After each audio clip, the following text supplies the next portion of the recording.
আমার নাম ডাক্তার সমীরণ চক্রবর্তী, গ্রাম রাজারচর, চরমোনা ইউনিয়ন, সদর বরিশাল। আমি বিগত 20 বছর আগে আমার হার্টের প্রবলেম হয়েছিল। তখন আমি বরিশাল মেডিকেল ভর্তি হয়েছিলাম। এই ভর্তি হওয়ার পরে কিছু ভালো হওয়ার পরে আবার বরিশালের বিভিন্ন ডাক্তার দেখালাম। দেখার পরে আমার ব্যথা ভালো হচ্ছে না। তারপরে আমি ঢাকা গেলাম। ঢাকা গিয়ে এনজিওগ্রাম করার পরে আমার ধরা পড়লো হার্টের দুটি ব্লক হয়ে গিয়েছিল 80%। ব্লক হওয়ার পরে আমাকে ডাক্তার পরামর্শ দিল যে আপনি ঋণ বসান বা বাইপাস সার্জারিও করতে পারেন। আমি চিন্তা করলাম বাইপাস সার্জারিতে আমার অসুবিধা হবে, তাই আমি দুটি ঋণ বসালাম। বসাবার পরে কিছুদিন ভালো ছিলাম, কিন্তু আবার ব্যথা অনুভব করি এবং বিগত দিনের আমার ঔষধ এখন পর্যন্ত চালাইতেছি হার্টের জন্য। এরপরে আমি মোবাইলে ফেসবুকে অ্যাডভার্টাইজ দেখলাম, কিন্তু অর্জুন হাতটা সেবন করার পরে ব্যথা কমছে। এরপরে আমি এই অর্জুন চাল তৈরি করে এই দীর্ঘদিন আমি সেবন করতেছি।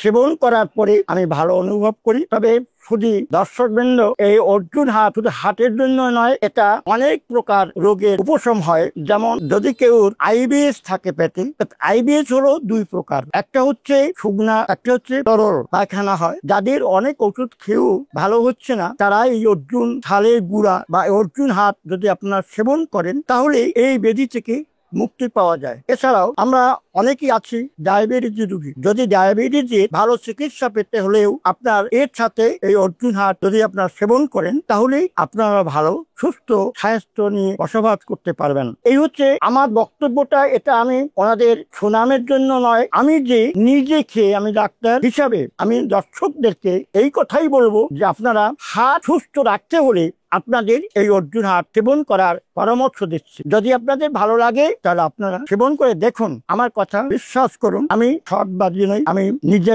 সৎভাবে চলার জন্য সৎভাবে চলতে চেষ্টা করব বা করি, সৎভাবে ব্যবসা উপার্জন করতে চাই। এই নিয়ে আজকের মতন এখানে আমার বক্তব্য শেষ করছি। খোদা হাফেজ।